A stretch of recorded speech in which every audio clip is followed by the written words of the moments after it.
ఈరోజు Madanapalle constituency Madanapalle municipality నీలగట్టు వారిపల్లిలో ఒక విషాద సంఘటన జరిగింది.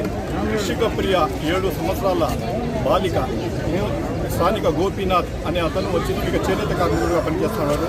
ఆయనకు ఋషిక అని 7 సంవత్సరాల బాలిక ఉండేది. ఆమెకు దగ్గర ఒక ఉన్మాది ఇక్కడ వాళ్ళతో పాటే కాపురం ఇక్కడ దగ్గర పరిసరాల్లోనే ఉన్నాడు. ఆ ఉన్మాది ఏమంటే ఇంతకుముందు కూడా అతనికి 2-3 చోట్ల వచ్చింది. 2-3 సార్లు ఆయన పోలీస్ కంప్లైంట్ కూడా అయినాయి. చాలా ఒకరికి మెడ నరికినాడు, ఒకరిపై ఇంట్లో పోయి ఆడవాళ్ళని పట్టుకున్నాడు. అప్పుడు కూడా ఆయన మీద కేసు పెట్టేసి ఆయన లోపల వేయడం జరిగింది.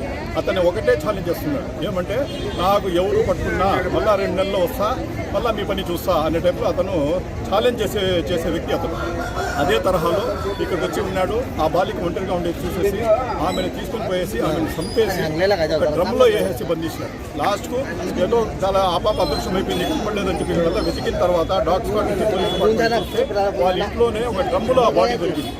ఎంత విషాద సంఘటన అంటే మదనపల్లి ఈ విషయంగా చాలా ఇదే అవుతూ ఉంటాం. ఈ రకంగా ఎందుకు జరుగుతూ ఉండని చెప్పి మేమందరూ ఇక్కడ ఆరాధిస్తే ఎక్కడ చూసినా మద్యము ఆ విధంగా వచ్చింది. మద్యము ఆ విధంగా గంజాయి నార్మల్ అయిపోయింది. ఇక్కడ వచ్చి యువత వచ్చి చాలా వరకు దీనికి బానిస అయిపోయినారు. ఎక్కడ కూడా యూరియా దొరకదు, ఏమి దొరకదు. కానీ మందు మటుకు ఖచ్చితంగా లిక్కర్ బాగా దొరుకుతుంది. బెల్ట్ షాపులు విపరీతంగా ఉన్నాయి. ఇక్కడ కార్మికులందరూ దానికి అలవాటు పడిపోయినారు. ఇక్కడ పోయి పని చేయడము, ఈ లిక్కర్ తాగడము ఈ రకంగా అలవాటు పడిపోయినారు. ఈ రకంగా క్రైమ్ రేట్ కూడా ఇప్పుడు ఈ గవర్నమెంట్ వచ్చిన తర్వాత విపరీతంగా పెరిగింది. దీనికి వచ్చిందో ఇక్కడ ఉండే స్థానిక నాయకులంతా తీవ్రంగా ఖండిస్తూ ఉన్నాము. ఇక్కడంతా వీళ్ళందరూ కోరుకునేది ఒకటే, ఇతనికి వచ్చిందో మనం మళ్ళీ మీరు ఏదైనా శిక్షేస్తే కూడా 3 నెలలు 4 నెలలు వస్తాడు. మళ్ళీ ఏదో కన్నతల్లి ఆమె కడుపు అతను తప్పదు, మళ్ళీ సేమ్ రిపీట్ చేస్తాడు.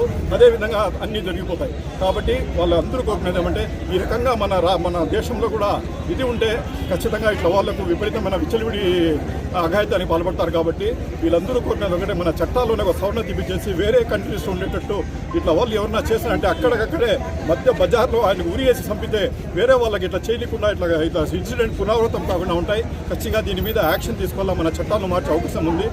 ఇదే ఈ గవర్నమెంట్ కూడా ఈసారి స్ట్రిక్ట్గా ఉండేసి ఈ రకంగా ఈ గవర్నమెంట్ వచ్చిన తర్వాత విపరీతంగా ఇట్లా ఏంటి జరుగుతూ ఉన్నాయి. ఆడపిల్లలు స్కూల్కు పోయి మళ్ళీ రిటర్న్ వస్తారని తల్లిదండ్రులు ఆశ్చర్యపోయి ఎదురు చేసే పరిస్థితి వస్తున్నాయి. వాళ్ళకి ఎటువంటి సంరక్షణ లేదు, ఎటువంటి ఇదే యాక్షన్ లేకుండా వీలుతా ఉంది. కాబట్టి ఖచ్చితంగా ఇట్లా ఏమైనా అసాంఘిక శక్తులు ఎవరైనా ఇట్లా సొసైటీస్లో ఉండాలంటే గవర్నమెంట్ ముందే ఇంటెలిజెన్స్ డిపార్ట్మెంట్ పెట్టి వాళ్ళకందరినీ ట్రేస్ అవుట్ చేసి ఇక్కడ నుండి బయటికి పంపించేసి తప్ప ఇట్లా అఘాయితాలు జరగదు. కాబట్టి డేగా కన్ను పెట్టాల పోలీస్ డిపార్ట్మెంట్, ఖచ్చితంగా డేగా కన్ను పెట్టి వాళ్ళ మీద యాక్షన్ తీసుకోవాలా. ఇక ఉండే పబ్లిక్ అంతా ఉంటే వాళ్ళు కోరుకుంటూ ఉన్నారు, ఖచ్చితంగా మా బిడ్డకు న్యాయం జరగాల. ఈ రోజు ఆ బిడ్డకి అయింది, రేపు ప్రజలమాత్రం మళ్ళీ 3 నెలలు 6 నెలల తర్వాత తిరిగి వస్తాడు, మళ్ళీ ఏదో ఒక ఏరియాలో ఉంటాడు, మళ్ళీ ఇక అఘాయితాలు రిపీట్ అవుతాయి. ఇట్లా పునరావృతం కాకుండా ఇతనికి కఠినంగా శిక్ష చేసి వీలైతే ఉరి శిక్ష వేసేసి వాడిని కఠినంగా శిక్షలని చెప్పి ఇక పబ్లిక్ అంతా డిమాండ్ చేస్తూ ఉన్నాం. అదేవిధంగా వైఎస్ఆర్ కాంగ్రెస్ పార్టీ తరఫున కూడా ఖచ్చితంగా ఈ గవర్నమెంట్ వచ్చిందో ఇట్లా దీని మీద కాన్సన్ట్రేట్ చేసి వీళ్ళు కూడా అన్నారు, పవన్ కళ్యాణ్ గారు కూడా మేము వచ్చిన తర్వాత చాలా స్ట్రిక్ట్గా ఉంటాం, ఆడపిల్లల మీద అఘాయితాలు జరగనీయమని చెప్పి హామీ ఇచ్చినారు. కానీ హామీల వరకే పరిమితమైనాయి, గ్రౌండ్లో మటుకు విపరీతంగా జరుగుతూ ఉండే ఈ రకంగా. కాబట్టి ఇంతకుముందు మన హోమ్ మినిస్టర్ గారు అనితా మేడం హామీ ఏం చెప్తుందంటే ఇట్లా అన్నా చేయమని చెప్పి ఒక లేడీ కూడా హోమ్ మినిస్టర్ పదవి మీద ఉండి కూడా ఇట్లా ఇవి అవుతా ఉన్నాయంటే నిజంగానే చాలా బాధగా ఉంది. ఖచ్చితంగా మేము వైఎస్ఆర్ కాంగ్రెస్ పార్టీ తరఫున ఆ మనిషిని ఖచ్చితంగా ఉరి శిక్ష వేయాల్సిందిగా కోరుతాం.